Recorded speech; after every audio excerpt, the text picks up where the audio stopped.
The seventh eruption of the Sundhnúk crater chain in the Reykjanes Peninsula of Iceland started again in the dark.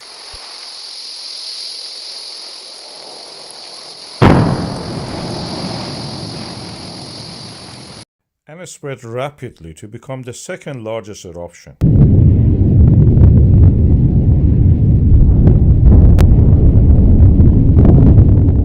And formed three craters. One of them survived actually during the most of the eruption period.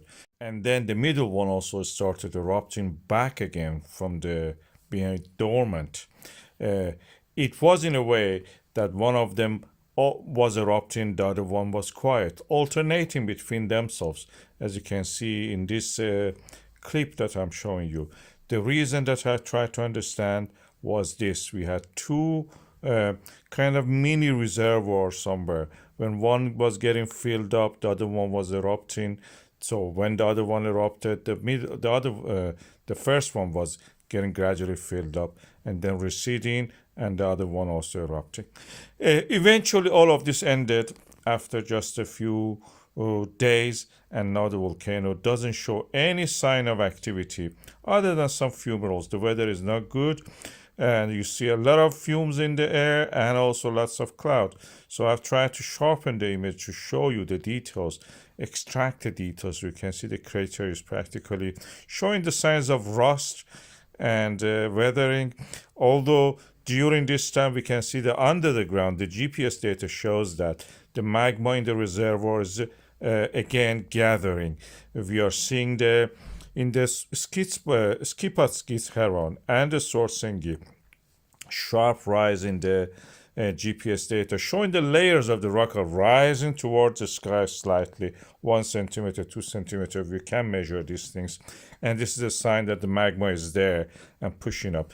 And that practically means the eruption is blocked, but the magma input now like a balloon extending the ground. The reason that it takes every time longer, next one I think it will be February, is that the first eruption happening, opening seals and dikes, then solidifies. Then after that, the next eruption has to make its own pathway because the previous one is blocked, practically solidified or semi-solid.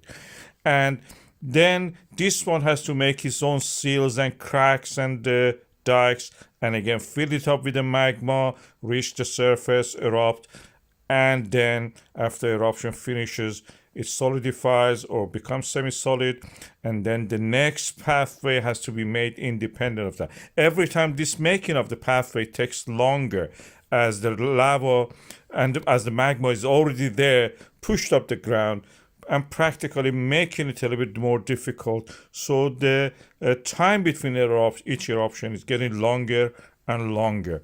I predict that the next eruption will be in February. Hazard or risk assessment due to the hazards of the volcanic eruption is now updated. All of them are reduced.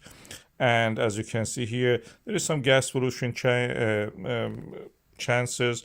But beyond that, also falling into the cracks or some lava hiding subsurface pockets, there is not much risk at the moment. So I will keep you up to date about this eruption. See you in February for the next one.